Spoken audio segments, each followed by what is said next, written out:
दोस्तों, हमारे भारत के हॉन्टेड प्लेसेस की जब बात होती है तो उसमें भानगढ़ किले का नाम सबसे ऊपर आता है।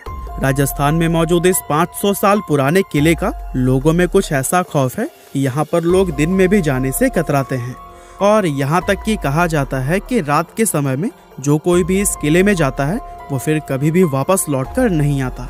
इसीलिए सरकार ने भी खुद बाकायदा बोर्ड लगाकर रात के समय में इस किले में जाने से प्रतिबंध लगाया हुआ है। और दोस्तों, खौफ का आलम तो यह है कि रिजर्व एरिया घोषित किए जाने के बावजूद भी भारतीय पुरातत्व विभाग ने डर की वजह से आज तक यहाँ पर अपना ऑफिस नहीं बनाया है। तो फिर भानगढ़ के इस किले का इतिहास क्या है और आखिर क्यों आज इसको इतना ज्यादा खौफनाक और भुतहा माना जाता है, ये सब हम हमारी आज के इस वीडियो में आपको बताने वाले हैं। दोस्तों, भानगढ़ के इस किले का निर्माण आमेर के शासक राजा भगवान दास ने सन 1573 में अपने छोटे बेटे माधो सिंह के लिए करवाया था। उस समय यह किला पूरी तरह से खुशहाल हुआ करता था और इस किले के अंदर व इसके चारों तरफ लोगों की घनी आबादी रहा करती थी।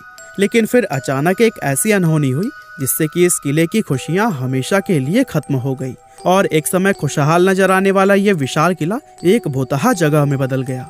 लोगों के मन में इस किले का ऐसा खौफ बैठ गया कि उन्होंने इसे छोड़ना शुरू कर दिया, जिसका नतीजा यह हुआ कि यह किला और इसके आसपास का इलाका पूरी तरह से वीरान हो गया। यहाँ तक कि आज भी ये किला सैकड़ों सालों से इसी तरह से वीरान पड़ा हुआ है, जो कि दिखने में बेहद ही खौफनाक नजर आता है। इसके बारे में लोग यह बताते हैं कि किले से लोगों के चीखने, चिल्लाने, रोने और घुंघरुओं की रहस्यमय आवाजें आती हैं। साथ ही बहुत से लोग यह भी दावा करते हैं कि जो कोई भी इस किले में रात के समय गया है वो फिर कभी भी वापस लौटकर नहीं आया है और यही वजह है कि दिन में भी बहुत कम लोग ही इस किले के अंदर जाने की हिम्मत कर पाते हैं। अब ऐसे में ये सवाल तो मन में जरूर आता है कि आखिर इस किले के साथ ऐसा क्या हुआ था कि इसको इस तरह से शापित और भुतहा माना जाने लगा। असल में इस किले के हॉन्टेड होने के पीछे लोगों द्वारा एक नहीं बल्कि कई अलग अलग कहानियां बताई जाती हैं, लेकिन उन सभी में सबसे फेमस, जिस पर लोगों द्वारा सबसे ज्यादा भरोसा किया जाता है, वो है राजकुमारी रत्नावती की कहानी। कहते हैं कि जब इस किले का निर्माण करवाया गया था तब इसमें रत्नावती नाम की एक बेहद खूबसूरत राजकुमारी रहा करती थी। उस समय राजकुमारी रत्नावती की उम्र 18 साल थी और उनकी खूबसूरती की चर्चाएं दूर दूर तक हुआ करती थी। उनकी सुंदरता की वजह से ही बहुत से अलग अलग सियासतों के राजकुमार उनसे शादी करने की इच्छा रखते थे, जिसके चलते अक्सर ही राजकुमारी रत्नावती के लिए शादी के प्रस्ताव आते ही रहते थे। लेकिन राजकुमारी ने तब तक किसी के भी प्रस्ताव को स्वीकार नहीं किया था।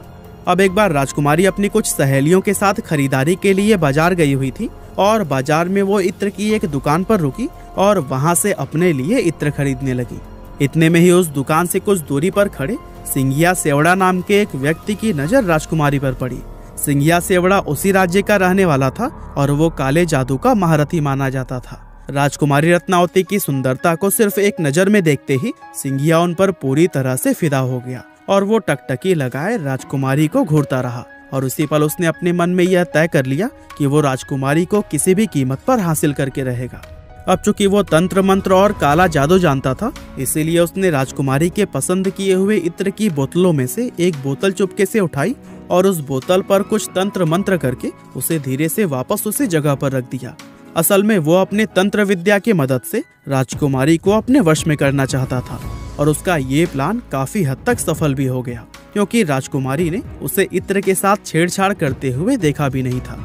और फिर राजकुमारी इत्र की शीशी लेकर अपने किले की तरफ वापस जाने लगी। साथ ही सिंघिया सेवड़ा भी छिप छिप कर राजकुमारी का पीछा करने लगा। हालांकि अभी राजकुमारी सिर्फ कुछ दूर पहुंची ही थी, तभी उनकी एक सहेली ने उन्हें बताया कि एक अनजान व्यक्ति ने इत्र की शीशी पर तंत्र मंत्र किया हुआ है। असल में राजकुमारी की उस सहेली ने सिंघिया सेवड़ा को इत्र की शीशी पर काला जादू करते हुए देख लिया था, लेकिन वो डर की वजह से दुकान में कुछ भी नहीं बोल पाई थी। अब राजकुमारी को जैसे ही काले जादू की बात पता चली तो उन्होंने वो इत्र की शीशी रास्ते में पड़े हुए एक विशाल आकार के पत्थर पर दे मारी। पत्थर पर पड़ते ही वो शीशी टूट गई और सारा इत्र उसी पत्थर पर बिखर गया। और दोस्तों, इस तरह से इत्र पर किया गया वो काला जादू उस पत्थर में आ गया, जिसके बाद से वो पत्थर खुद ब खुद लुढ़कते हुए सिंघिया सेवड़ा की तरफ बढ़ने लगा। दरअसल सिंघिया ने उस इत्र पर ऐसा जादू किया था कि जो भी कोई उस इत्र को लगाता वो खुद ही उस तांत्रिक सिंघिया की तरफ खींचा चला आता और चूंकि वो इत्र पत्थर पर लग गया था, इसीलिए वो पत्थर तेजी से उसकी तरफ ही बढ़ने लगा और पत्थर ने लुढ़कते हुए उस तांत्रिक सिंघिया को कुचल दिया, जिससे कि उसकी मौत हो गई। लेकिन मरने से पहले सिंघिया सेवड़ा ने यह शाप दे दिया कि राजकुमारी समेत इस किले में रहने वाले सभी लोग जल्द ही एक दर्दनाक मौत मरेंगे और उनकी आत्माएं हमेशा के लिए इस किले में भटकती रहेंगी। इस हादसे के कुछ ही समय बाद भानगढ़ और उसके करीबी राज्य अजबगढ़ के बीच में एक युद्ध छिड़ गया था। और दोस्तों, अजबगढ़ की सेना बहुत ही ज्यादा शक्तिशाली थी, जिसके चलते उनके सिपाही भानगढ़ के किले में घुस गए और किले में मौजूद हर एक पुरुष, महिला और यहाँ तक कि बच्चों को भी मौत के घाट उतार दिया, जिसमें कि राजकुमारी रत्नावती भी नहीं बच पाई थी। और दोस्तों, कहते हैं कि इस खतरनाक कत्लेआम के बाद से ही यह किला शापित हो गया था और उस नरसंहार में मारे गए मासूम लोगों की आत्माएं किले के अंदर ही भटकने लगी थी।